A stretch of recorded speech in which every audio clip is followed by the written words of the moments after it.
তৃপ্তি বা যৌন সুখ উপভোগ করে, এবং এটিকেই মূলত হচ্ছে হস্তমৈথুন বলা হচ্ছে। একটা সময় ধারণা করা হতো যে হস্তমৈথুন শরীরের জন্য খারাপ, কিংবা অনেকে এটাকে একটা বিকৃত যৌন আচরণ মনে করত, কিন্তু বর্তমানে আধুনিক চিকিৎসা শাস্ত্রে এটিকে কিন্তু একটি হচ্ছে স্বাভাবিক প্রক্রিয়া হিসেবে বলা হচ্ছে, এবং বলা হচ্ছে যে এটি একটি স্বাভাবিক যৌন আচরণ। কখন এটি আপনার শরীরের জন্য ক্ষতিকর হবে? যখন এটি মাত্রাতিরিক্ত ভাবে।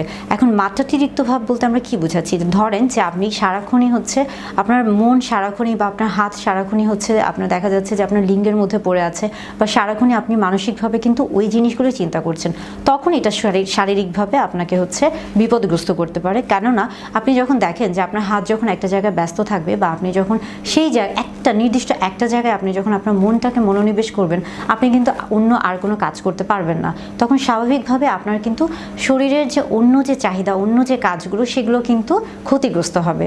সেদিক থেকে যদি বলে থাকি